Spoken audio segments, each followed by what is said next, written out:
On my first day, transmigrating into the body of a trophy husband in a billionaire family, I was already facing the crisis of homelessness. The reason was simple. The original host's 5-year-old son, a chaotic little demon named Leo Reynolds, had made the daughter of the Sterling Group's heiress cry at kindergarten. Or rather, the daughter of his mother's best friend. His reasoning? I wanted to taste if her lips were strawberry-flavored. At this moment, the Ice Queen CEO, Victoria Sterling, stood at the entrance of the villa, holding 2 suitcases belonging to me and Leo. Her eyes were murderous. "Jack Reynolds, take your hooligan son and get out. Don't come back until you fix his rotten behavior." "You got it. Leo, let's go. Dad's treating you to barbecue." Leo was even more excited than I was. He made a face at Victoria. "Mean woman, you'll regret this. Wait until I find a sugar mama for Dad with a private yacht. Then you'll be the one crying." Victoria looked like she was about to have a heart attack. With a loud bang, the heavy doors slammed shut. I looked at the closed gates of the mansion, pulled a cigarette from my pocket, and took a deep drag. The smell of freedom. Delicious. Leo tugged at my pant leg, looking serious. "Dad, I think that delivery girl earlier was nice. She's broke, but she's got assets." I flicked the ash. "Aim higher. If we're looking, we find someone richer than Victoria Sterling. That'll really tick her off." Night fell, and the city neon lights were blinding and mesmerizing. Victoria stood before the floor-to-ceiling window on the second floor of the villa, looking down at the gate. She expected to see the father and son hugging and crying, begging for forgiveness on their knees. Instead, the security monitor showed me humming "Best Day of My Life," with Leo providing backup vocals in his childish soprano as we flagged down a taxi and sped off. Victoria's mouth twitched. She picked up her phone and coldly ordered the butler, "Freeze Jack's secondary credit card." The butler hesitated. "Ma'am, that card is Master Leo's emergency fund." "Freeze it."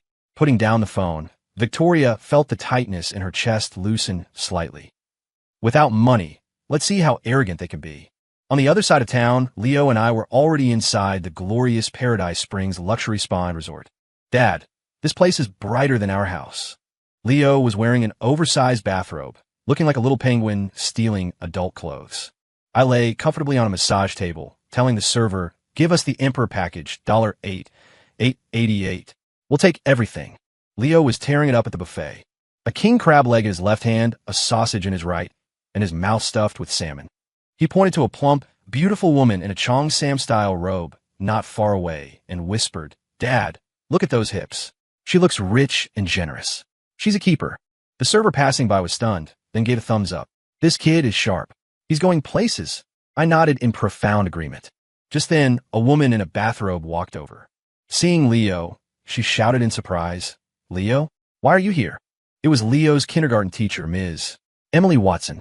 Before I could say hello, Leo dropped the crab leg, went full method actor, and sprinted to hug Emily's leg. "Mom, I finally found you. Dad's trying to trade me for whiskey." Emily looked shocked, and the surrounding diners turned to stare, pointing fingers at me. I had to bite the bullet and step forward, grabbing Leo by the back of his collar. "Sorry, Miss Watson. The kid watches too many soap operas," I explained while channeling the sales champion charisma from my past life. In a few sentences, I had Emily giggling. "Mr. Reynolds, you're so humorous." Emily laughed, covering her mouth. "Let's exchange numbers, Ms. Watson. Easier to stay updated on Leo's situation at school." I smoothly pulled out my phone. The moment we added each other on WhatsApp, Victoria's phone dinged with a transaction notification. "Dear Ms. Sterling, your bank card ending in 8888 has a charge of $888.00. Victoria stared at the number, trembling with rage, and smashed her phone onto the floor. The screen shattered. She had forgotten about that one card. "Stop it. Stop it immediately." Right then, her best friend called, voice exaggerated and gloating. "Vicky, you need to control your husband. He's picking up girls at the spa with Leo, and it's your son's teacher." 10,000 inappropriate images flashed through Victoria's mind. She gritted her teeth. He has a death wish. Victoria decided to go personally to catch the cheaters and snatch her son back. Meanwhile, Leo stood at the entrance of the women's VIP section, holding a sausage and shouting in his baby voice, "Anyone want to be my stepmom? One sausage for an application." In the relaxation lounge of Paradise Springs, soft music played and incense wafted through the air. Victoria stormed in with 4 bodyguards in black suits, looking like a mob boss coming to smash up a joint. However, The sordid scene she imagined didn't exist. I was wearing a white robe, leaning lazily back on a sofa, surrounded by a circle of wealthy older ladies. Jack, does this method really work? My husband hasn't come home in ages, asked a wealthy woman wearing a pigeon egg diamond ring, looking worried. I crossed my legs and took a calm sip of tea. Brenda, men are like kites. You have to hold the string. The better you treat him, the more he takes it for granted. You have to let him know that without him, you can still fly to Milan for Fashion Week or feed pigeons in Paris. The rich ladies nodded repeatedly, looking at me with admiration. This was all just standard psychological fluff I used as a relationship consultant in my past life, but it was incredibly popular here. Leo was holding a small notebook, pretending to take notes nearby. Auntie Sarah, corporate exec, makes $3 million a year, divorced once, no kids. A solid candidate. Auntie Lisa, 3 houses, husband just went to jail. Nice, seamless transition. Victoria watched this absurd scene, her face dark as thunder. Jack Reynolds. Her angry shout silenced the entire hall. I lifted my eyelids and spoke slowly. Oh, isn't this Sterling? What wind blew you here? What are you doing here?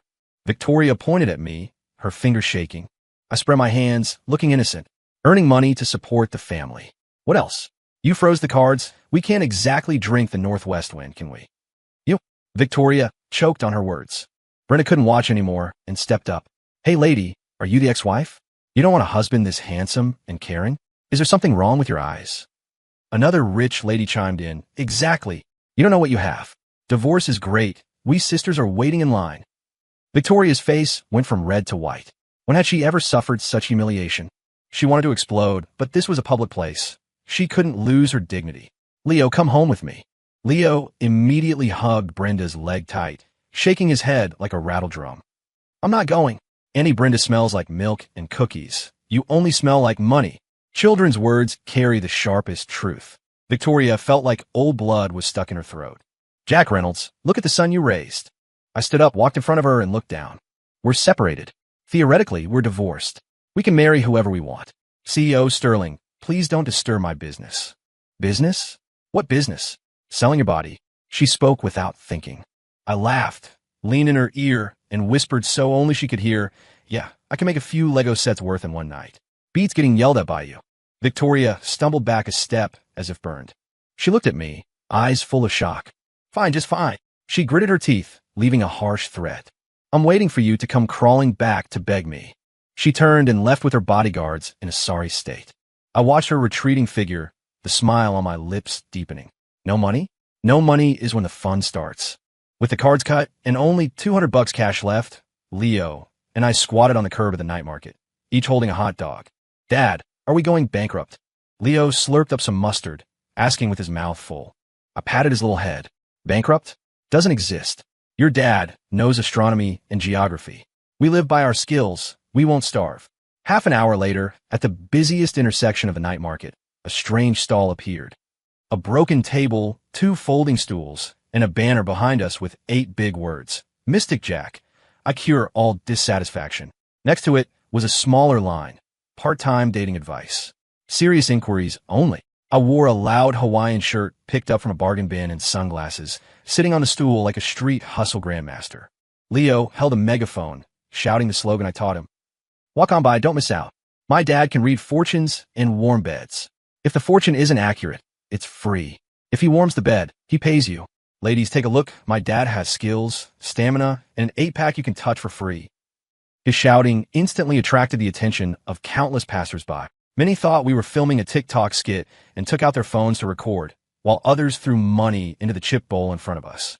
Little influencer, here's a rocket gift for you.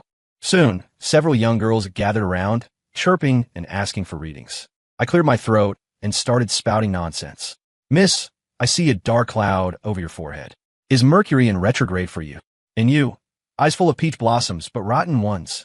Watch out for toxic men. Relying on the psychology knowledge and conversation tricks from my past life, I had the girls totally hooked, eagerly handing over cash for answers.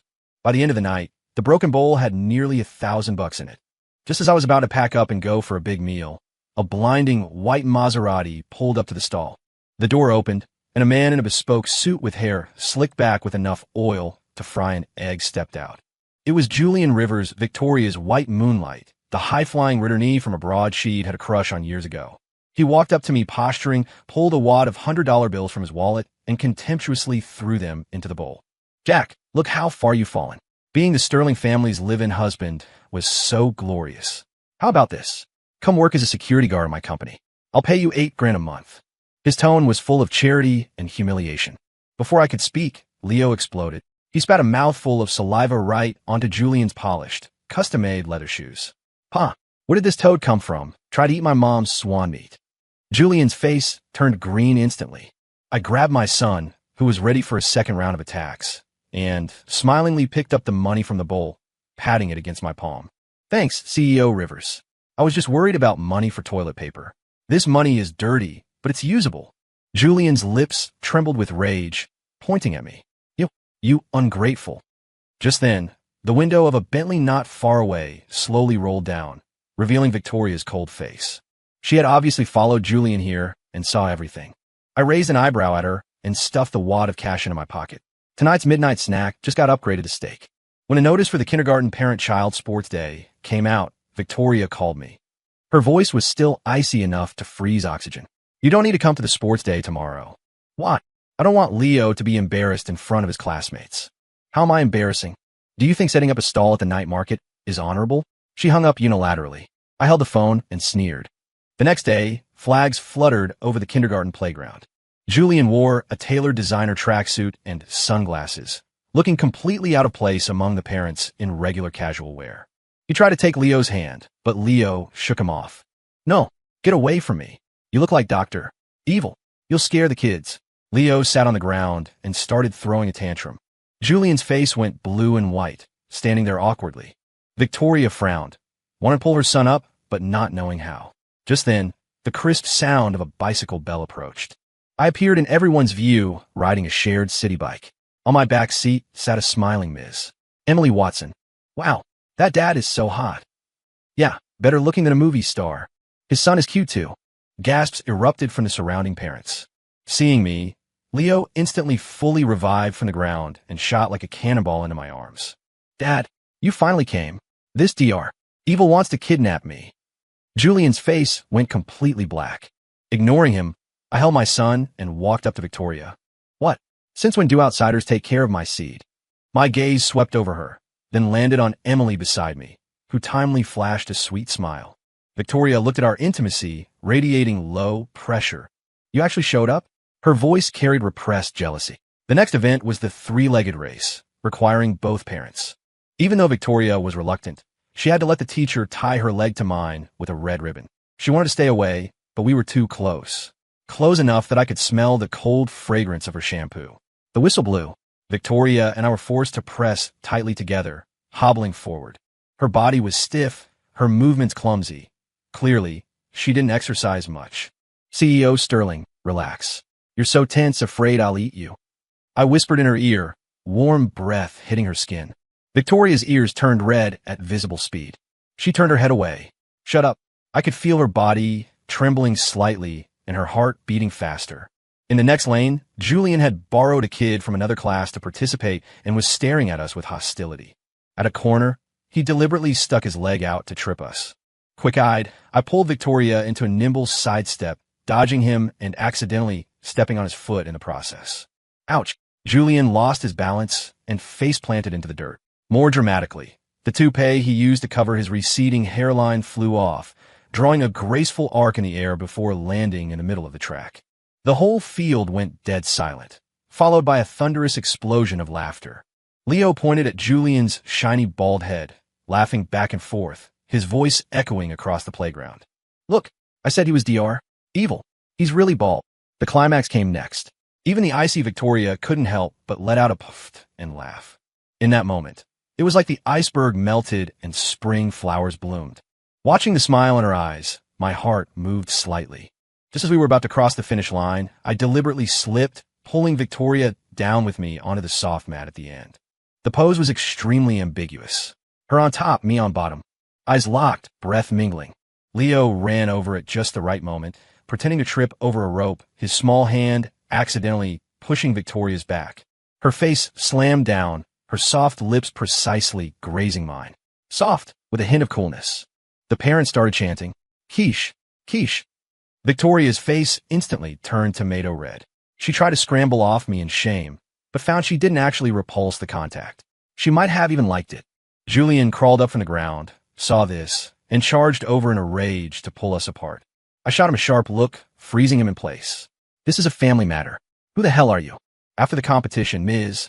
Watson handed me a bottle of water, eyes full of admiration. "Jack, you were amazing. By the way, my computer keeps giving me the blue screen of death. Do you know how to fix that? Are you free tonight to take a look?" I took the water and agreed readily. "No problem." We didn't speak loudly, but it was enough for Victoria standing nearby to hear every word. She clenched her fists, nails digging deep in her palms. At 7 p.m., I appeared at Emily's door on time. I wasn't really there to fix a computer. I was there to mooch a meal. Emily's parents were retired teachers and cooked amazing food. Meanwhile, Victoria sat in the empty villa, facing a table of cold Western food, restless. Her brain uncontrollably started writing 50 shades of fanfiction. "Jack Reynolds, that jerk, is he?" Julian called again, his tone full of instigation. "Vicky, don't overthink it. But a man like Jack, for money and benefits, would do anything. Ms. Watson is young and pretty. He definitely has ulterior motives." Every word was a needle in Victoria's heart. She couldn't sit still anymore. Grabbing her car keys, she used the excuse of getting Leo's homework and charged to Emily's house with Leo in tow. The door opened. I was the one who opened it. I was wearing a pink apron, holding a plate of steaming braised pork belly. Emily's parents were sitting on the couch, grinning ear to ear, praising me. "Jack, your cooking skills are amazing, better than a restaurant." "Yes, handsome and domestic. Our Emily is so lucky." Victoria was totally confused. Where was the cheating scene she imagined? What was this wholesome family gathering? Turns out I not only fixed the computer, but also repaired the leaking kitchen pipe and cooked a huge dinner. Leo smelled the food as soon as he entered and instantly defected. He rushed to hug my leg, looking up with starry eyes. "Dad, are you marrying into the Watson family? Can I change my last name to Watson?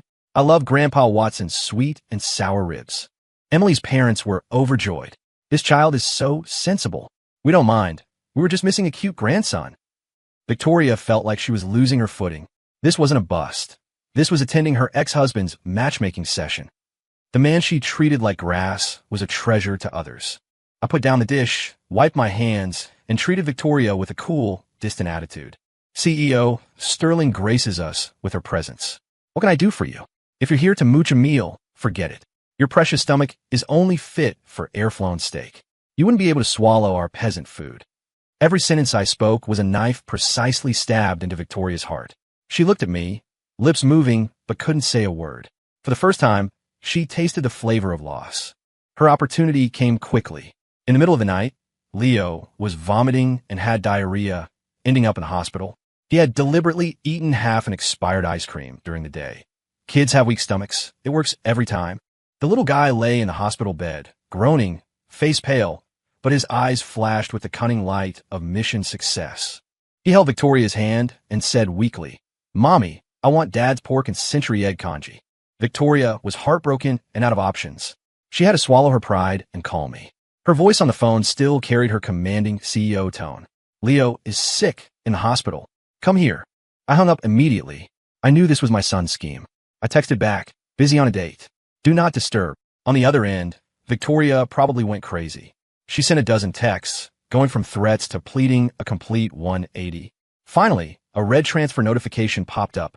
"Received $50,000,000." I replied instantly. "Received, boss. On my way, awaiting instructions." When I stepped into the VIP ward, my status had upgraded from downtrodden trophy husband to esteemed paid butler. I crossed my legs, sitting like a king on the sofa, directing Victoria to pour me water. "CEO Sterling, since this is a paid service, we need to set ground rules." I cleared my throat and pulled out a prepared service menu. Cooking, charged by cuisine. 500 for Chinese, 1,000 for Western. Lulling to sleep, charged by the hour, 2,000 an hour. If you verbally abuse or personally attack me, emotional damage fees are 10x.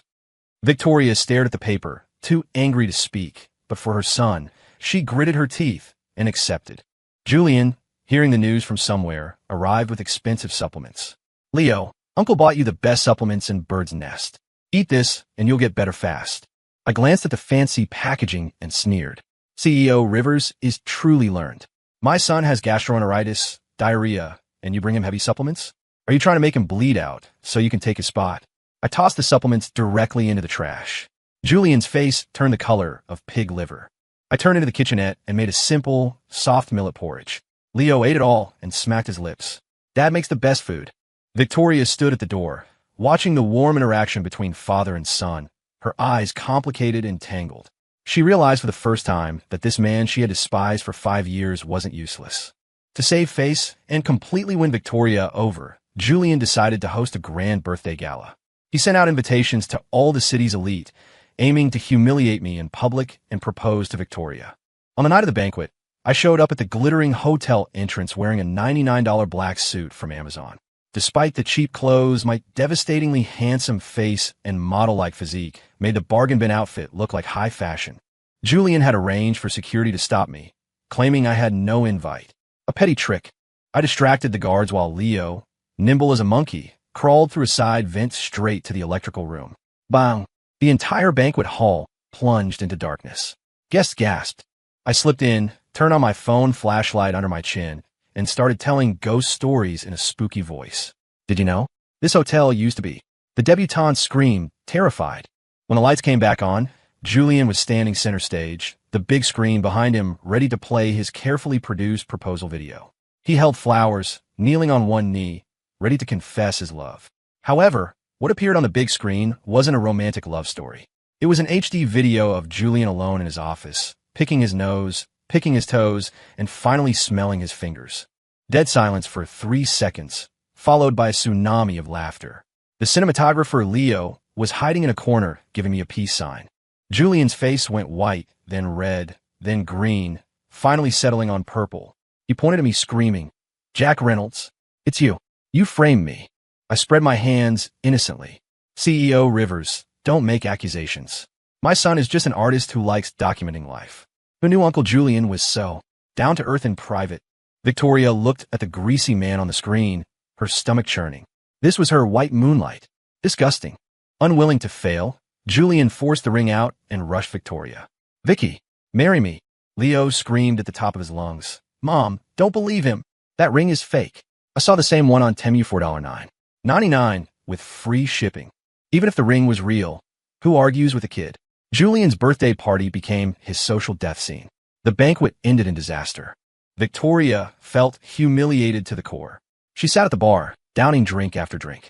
I watched her swaying, sighed helplessly, and acted as her designated driver. She was quiet the whole ride.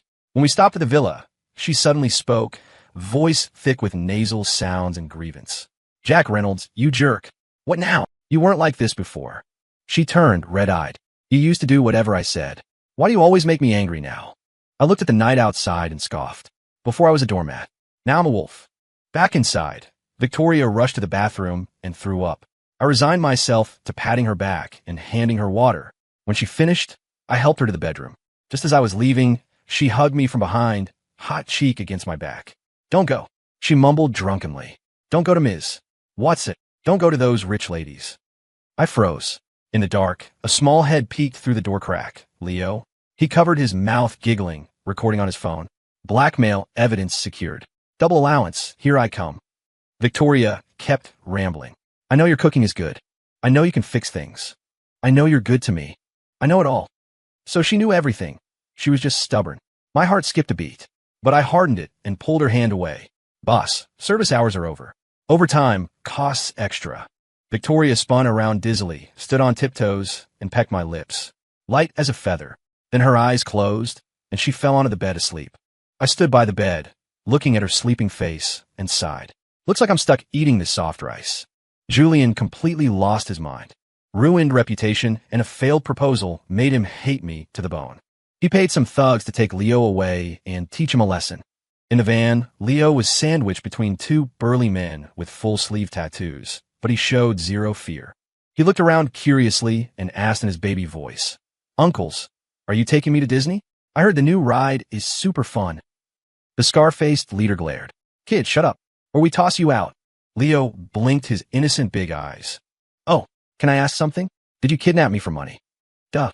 "Then I suggest you kill me," Leo advised seriously. "My dad is super cheap. He won't pay. But my mom is super rich. Why don't you kidnap her instead? The clumsy thieves looked at each other, thinking the kid made a valid point. Seeing them waver, Leo pulled a deck of cards from his pocket. Uncles, since it's boring, let's play cards? Loser gets a turtle drawn on their face. By the time Victoria and I realized the kid was gone, 2 hours had passed. Victoria panicked instantly, spinning in circles, grabbing the phone to call the police. I stopped her, calmly opening an app on my phone. Don't rush. I installed a tracker in his watch ages ago. Following the GPS, I rode my beloved e-scooter to an abandoned warehouse. Victoria followed in her Bentley with bodyguards. When we kicked open the warehouse door, we saw a scene we'd never forget. Leo was sitting with his legs crossed on an oil drum, commanding the room. 3 of a kind. Can you beat it? Hurry up. Joker pair. Ha ha ha, I win again. Come here, present your faces. The burly kidnappers had faces covered in black marker scribbles, looking miserably at their cards. Seeing us, the leader looked like he saw a savior, running over in tears. Brother, sister-in-law, you finally came. Take this little ancestor away. He's too smart. I almost adopted him. Victoria and the bodyguards were petrified. The police arrived, and the kidnappers fought to surrender. Officer, arrest us. We lost our life savings to this kid. He made us call him boss. The kidnapping plot unraveled quickly, pointing straight to Julian. Learning the truth, Victoria went nuclear. This was the first time she showed the true power of a ruthless CEO. She mobilized all of Sterling Corp's resources. Within a day, Julian's company was bankrupt, all partners canceling contracts. She compiled evidence of his crimes and handed it personally to the police. The day Julian was taken away, he kneeled before Victoria, begging. She didn't even look at him, kicking him aside, voice cold as ice. Touch my son, touch my husband, and you choose death. The storm passed. I silently packed my and Leo's suitcases, ready to leave the villa. All right, your enemy is dealt with. Our mission is over. Time to go. Victoria panicked, grabbing my arm. Where are you going? I pried her hand off. The world is big. I want to see it. Plus, Ms. Watson invited me to tour Hawaii. A lie, but super effective. Leo immediately caught on. Yeah, Ms. Watson said she wants to give me a little sister to play with. Victoria's face went white. She rushed to lock the villa door and did something shocking. She threw the key out the window. Jack Reynolds, don't you dare leave. She turned, staring at me, eyes red. It was the first time I saw her so desperate. In this life, you aren't going anywhere. You can only eat my soft rice. You can only be bullied by me. She cried, tears falling like broken pearls. She rushed over and buried her face in my chest, sobbing. Please, don't go. In the end, I stayed. But not as a trophy husband, but as the head of household. Victoria was forced to sign a series of unequal treaties. Clause 1. Victoria does all housework, can hire maids, but must supervise. Clause 2. I control all finances. Clause 3. I can't look at other women. She can't look at other men. I held the agreement, pretending to review it critically before signing. Fine. Seeing your sincerity, I reluctantly agree. Leo pouted nearby. So I don't get a new mom or a new sister? Victoria glared at him, wiped her tears, and recovered about 30% of her CEO aura. No new mom, but new sister. That could be arranged. A month later, Victoria decided on a whim to cook for me. She nearly blew up the $1 million kitchen. When I rushed in with a fire extinguisher, she was standing in the wreckage, face covered in soot, looking like a frightened cat. My reputation in high society changed from moocher to myth.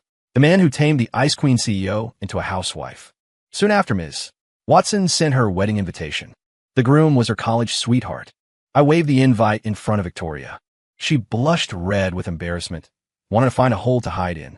Peaceful days didn't last long. The familiar call came. It was the kindergarten teacher. Mr. Reynolds, Mrs. Reynolds, Leo. He kissed a little girl again. The phone was on speaker. Victoria's roar nearly lifted the roof.